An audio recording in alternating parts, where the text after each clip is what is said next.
नमस्कार दोस्तों, स्वागत है आपका मेरे YouTube और FB चैनल पर। एक बार फिर मैं आप सबके बीच में एक महत्वपूर्ण जानकारी लेकर के आया हूं। पिछले वीडियो में आपने देखा कि मैंने राजस्व संहिता की धारा 24 के अंतर्गत जो भूमि की पैमाइश होती है, जिसको हदबंदी कहते हैं, उसके संबंध में जानकारी शेयर की थी आप लोगों के सामने। आज मैं राजस्व संहिता की धारा 2006 के अंतर्गत जो भूमि के बंटवारा है 116 के अंतर्गत जिसका वाद आयोजित किया जाता है, उसके संबंध में जानकारी आपको साझा करूंगा।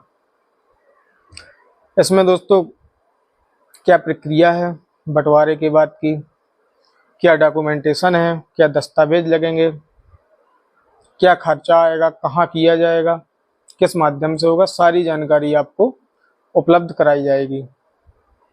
तो सबसे पहले बात करते हैं हम जो बंटवारे का वाद है धारा 116 का, वो कहाँ पर आयोजित किया जाएगा और किन किन डॉक्यूमेंटों की आवश्यकता उसके लिए पड़ेगी। तो धारा 116 जो बंटवारा का वाद है वो न्यायालय उपजिलाधिकारी संबंधित जिस व्यक्ति का जो भी परगना या तहसील लगती होगी, वहाँ का जो न्यायालय उपजिलाधिकारी होगा वहाँ पर इस बात को आयोजित किया जाएगा। और इसके लिए मुख्य रूप से आपको खतौनी और खसरे की आवश्यकता पड़ेगी। यदि किसी ने बैनामा से कोई भूमि क्रय की है तो वो बैनामा भी उसमें लगा सकते हैं। इसके लिए इन डॉक्यूमेंट के बाद सबसे पहले इसमें किसी एक कुशल अधिवक्ता की आवश्यकता पड़ती है जो कि बात को तैयार करते हैं। उसमें वादी का क्या अंश है, प्रतिवादी का क्या अंश है, उनका अंश मेंशन करते हुए एक बात पत्र तैयार किया जाता है। उस बात पत्र के साथ में जो डॉक्यूमेंट है, खसरा हो गया, खतौनी हो गई या अन्य दस्तावेज जो भी बैनामा वगैरह है लगाना होता है, उसको लगाया जाता है। लगा करके उसको न्यायालय में दाखिल किया जाता है। इसको न्यायालय में दाखिल करने के बाद इसमें जो बंटवारा होता है वो सह खातेदारों के मध्य में ही किया जाता है। जैसे कोई खतौनी है, उसमें कोई गाटा है, मान लीजिए कोई गाटा संख्या 115 है, 115 में 5 खातेदार हैं, 5 खातेदार हैं, उसमें से कोई एक व्यक्ति बंटवारा अपना कराना चाहता है तो वो एक व्यक्ति भी बंटवारे का वाद आयोजित कर सकता है। तो उसमें जो व्यक्ति बंटवारे का वाद आयोजित कर रहा है वो उसमें वादी होगा। तो जिनसे वो बंटवारा चाह रहा है, जिनसे कराना चाह रहा है, वो अन्य जो 4 लोग हैं वो प्रतिवादी होंगे। अब इसमें क्या होता है, जो वादी होगा वो अन्य जो पक्षकार हैं, जिनको उसने पक्षकार बनाया है, जो खतौनी में उसके सह खातेदार हैं, उनको सम्मन प्रेषित किया जाएगा न्यायालय द्वारा। न्यायालय द्वारा सम्मन प्रेषित किया जाएगा। सम्मन पक्षकारों को तामील होगा। तामील होने के उपरांत तो उस तामीला की रिपोर्ट उन सम्मन में आकर के पत्रावली में संलग्न होगी। यदि किसी पक्षकार को सम्मन किसी कारण से नहीं तामील कराया गया है या वो उपस्थित नहीं मिला है उस टाइम पर, तो उसको पुनः सम्मन प्रेषित किया जाएगा। यदि वो उपस्थित जो पता उसका खतौनी में दिया है उस पते पर वो उपलब्ध नहीं मिलता है और इस आशय की रिपोर्ट उस सम्मन में जो तामील करता है उसके द्वारा दी जाती है, तो उसका एक तरीका और होता है। यदि वादी चाहे तो उसमें उसको रजिस्टर्ड पैरवी का अनुरोध न्यायालय से कर सकता है। न्यायालय उसमें रजिस्टर्ड पैरवी का आदेश कर देगा। रजिस्टर्ड पैरवी पोस्ट ऑफिस के माध्यम से की जाती है, जिसमें जो भी पता होगा, एक्चुअल पता जो काश्तकार का होगा या जो पक्षकार प्रतिवादी का होगा, उसके एक्चुअल पते पर उस रजिस्ट्री को प्रेषित किया जाएगा। वो रजिस्ट्री प्रेषित करेंगे, उसका कई माध्यम होता है, उसका जो नंबर होता है उससे ट्रैक भी कर सकते हैं कि वो रिसीव हुआ है या नहीं हुआ है, या नहीं भी ट्रैक करना है तो उसका समय निर्धारित है। जो भी समय निर्धारित है उस समय में यदि वो रिटर्न नहीं आती है तो ये मान लिया जाता है कि जो पक्षकार है उसको तामील करा दिया गया है। एक और ऑप्शन होता है इसमें, यदि जो रजिस्ट्री भेजी गई है, जो सम्मन रजिस्टर्ड डाक से प्रेषित किया गया है और वो भी बिना तामीला वापस प्राप्त होता है न्यायालय को, और उसमें इस आशय की रिपोर्ट सबमिट की जाती है के जो पक्षकार है उसके द्वारा सम्मन लेने से इनकार किया गया, या वो जो पता उसमें मेंशन किया गया है उस पते पर नहीं पाया गया, तब इसमें न्यायालय का एक चरण ये भी होता है, न्यायालय का एक इसमें महत्वपूर्ण कार्य भी है कि वो इसमें गजट करा सकता है। गजट क्या होता है? गजट जो समाचार पत्र होता है, दैनिक समाचार पत्र जो आम जनमानस तक जिसकी पहुंच होती है, जिसको लोग पढ़ते हैं, उसमें इसकी सूचना प्रकाशित कराई जाती है। उसका एक प्रॉपर प्रारूप होता है कि किस प्रारूप पर वो सूचना उसमें गजट में प्रकाशित कराई जाएगी।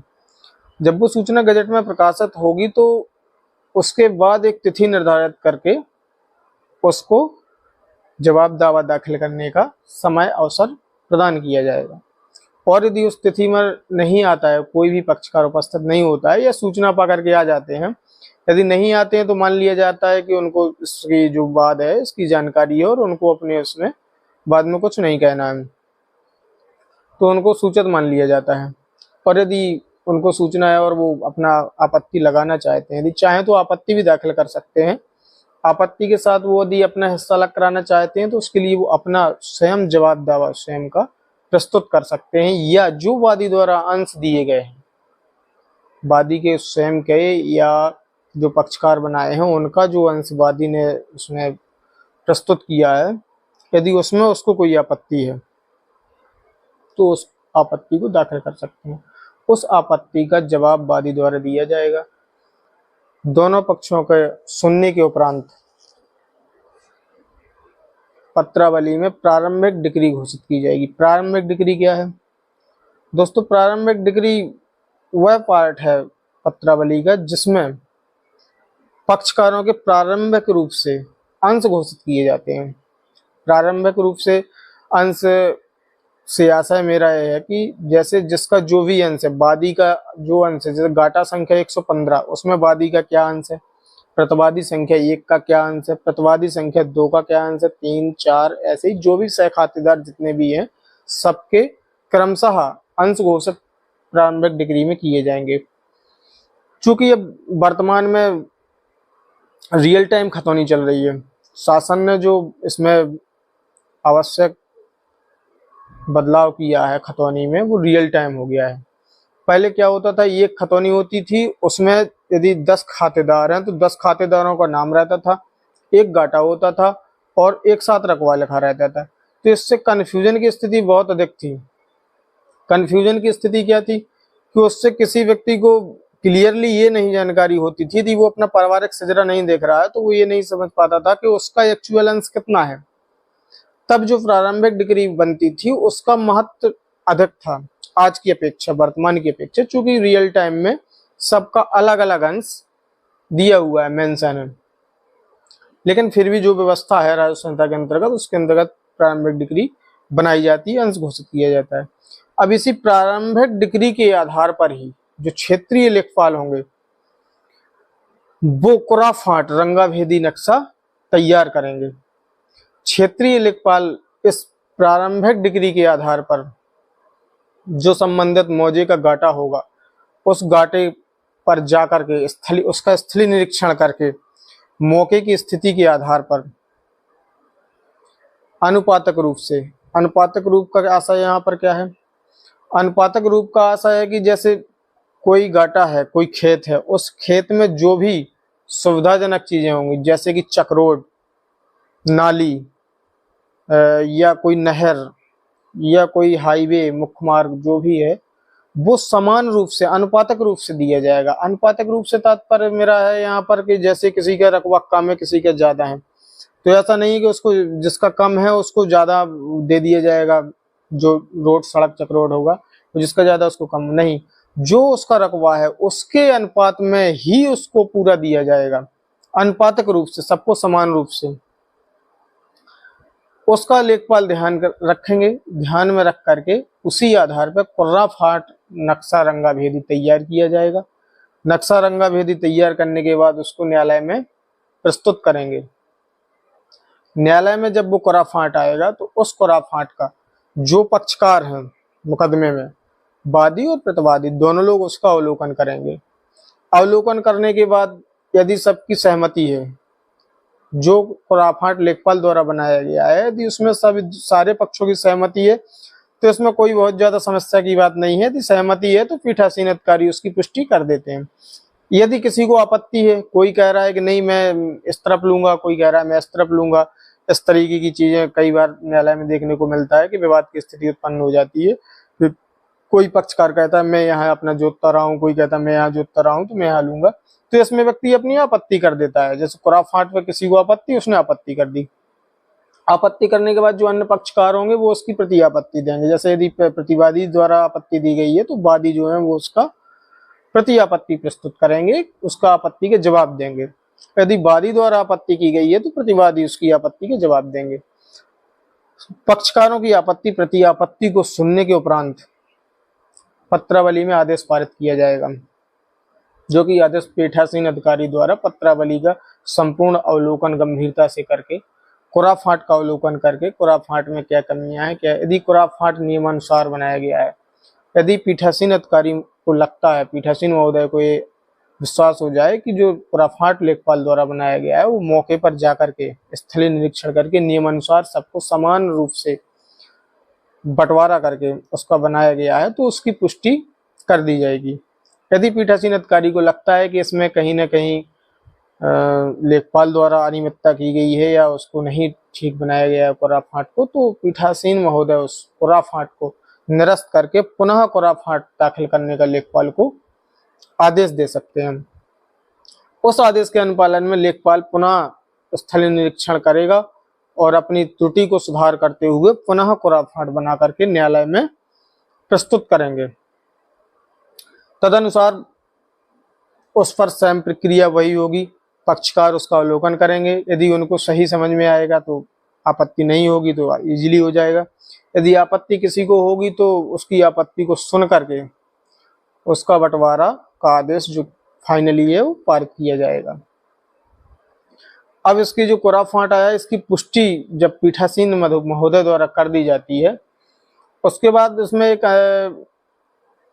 अगला चरण जो आता है वो आता है अंतिम डिग्री का। अंतिम डिग्री यद्यपि आदेश का ही एक पार्ट है, क्योंकि वो आदेश फाइनल आदेश होने के बाद अंतिम डिग्री बनाई जाती है। अंतिम डिग्री क्या होती है? अंतिम डिग्री वह दस्तावेज, वह पार्ट है पत्रावली का, आदेश का, जिसमें जो वादी द्वारा वाद पत्र में पक्षकारों का उल्लेख किया गया है वो, और प्रतिकार प्रार्थना जो वाद पत्र में दी जाती है कि किस प्रकार से किसका क्या हिस्सा रहेगा, कैसे क्या हमारा कर दिया जाए, उस प्रतिकार प्रार्थना का उसका उल्लेख इसमें किया जाता है। और साथ ही साथ जो खुराफाट लेखपाल द्वारा दिया गया है उस खुराफाट को पूरा उसमें एडजस्ट जैसे कि उसने दिया है वैसे ही उसको पूरा मेंशन किया जाएगा, जो जो हिस्सा बनाया गया है उसके द्वारा उसको दिया जाएगा। अब ये जो डिग्री होती है स्टाम्प पर निकाली जाती है, स्टाम्प पर ही बनती है। स्टाम्प इसमें अब सवाल लोगों के मन में आएगा कि स्टाम्प के कितने रुपए का स्टाम्प इसमें दिया जाएगा, किस प्रकार से डिग्री बनाई जाएगी। तो इसका एक नियमानुसार जो स्टाम्प है वो जो लगान होगा, जो गाटा है पर्टिकुलर, जैसे मान लीजिए गाटा संख्या 115 है, उसका लगान 32 रुपए है, तो आपको 32 रुपए का स्टाम्प दाखिल करना होगा। अब इसमें होता है कि जो भी पक्षकार हैं वो सारे लोग अपना अपने जो क्योंकि जो खुराफाट बन जाता है रंगावेदी, तो सबका फर्द फाट के द्वारा सबका लगान अलग अलग हो जाता है, अलग अलग गाटा कायम हो जाता है। जैसे 115 गाटा है किसी का, तो बंटवारा में वादी का 115/1 हो गया या 2 हो गया, जैसे प्रतिवादी संख्या 1 का 115/3, 4, 5, 6, ऐसे अलग अलग गाटे कायम हो जाएंगे। उसी अनुसार सबकी लगान अलग अलग बना दी जाएगी। तो नियम तो इसका है कि सारे लोग अपना अपना दे सकते हैं, क्योंकि वादी ही इसमें मेन रूप से पैरवी कर रहा होता है, तो वादी ही उसको डिग्री बनने के लिए स्टाम्प एक साथ सारी लगान का दे देता है। जो डिग्री बनती है, डिग्री बनने के बाद परवाना बनाया जाता है। डिग्री के साथ ही परवाने की प्रक्रिया भी पूर्ण कर ली जाती है। परवाना क्या होता है? परवाना वह डॉक्यूमेंट है जो तहसीलदार महोदय के यहाँ जाता है। वहां जाने के बाद इसी परवाने के आधार पर जो आदेश है उसका मेंशन होता है कि इस आदेश के अनुसार ये चीज खतौनी में मेंशन की जाएगी, तो वही जो डिग्री है वही परवाना बनाया जाएगा। उस परवाने के आधार पर खतौनी में उसका अंकन किया जाएगा, जिससे जो भी पक्षकार है उन सबका अलग अलग अंश खतौनी में दर्ज हो जाएगा। अलग अलग गाटा, अलग अलग अंश, अलग अलग लगान फर्द फाट सिक्के द्वारा अलग कर दिया जाएगा। वो खतौनी में मेंशन होने के बाद जो परवाना होगा उस परवाना में रिपोर्ट लग के कि इसका खतौनी में अंकन करा दिया गया है, वापस न्यायालय उप जिलाधिकारी में प्राप्त होगा, जो कि पत्रावली में संलग्न होकर के पत्रावली वापस अभिलेखागार में दाखिल दफ्तर अंतिम रूप से कर दी जाएगी। पत्रावली दाखिल दफ्तर होने के उपरांत यदि चाहे पक्षकार, यदि चाहे वादी या प्रतिवादी कोई भी, तो अपने कुर्राफाट रंगा भेदी जो नक्शा है उसकी नकल प्राप्त करके उसके आधार पर अपने हिस्से की जो भी उसका फर्द फाट से अलग हुआ है, जो भी रंग जसोर है, उसका पैमाइश करा सकते हैं और अपना अलग करा सकते हैं। इस प्रकार से जो भी भूमि के छोटे छोटे से विवाद हैं बंटवारा को लेकर के या पारिवारिक विवाद, उसको बड़ी ही आसानी से सुलझाया जा सकता है नियमानुसार। तो दोस्तों, यदि जानकारी आपको इस संबंध में अच्छी लगी हो तो वीडियो को शेयर जरूर करें, ताकि ज़्यादा से ज़्यादा लोगों तक पहुंच सके जानकारी, ज़्यादा से ज़्यादा लोग इसका लाभ ले सकें। नमस्कार दोस्तों, धन्यवाद।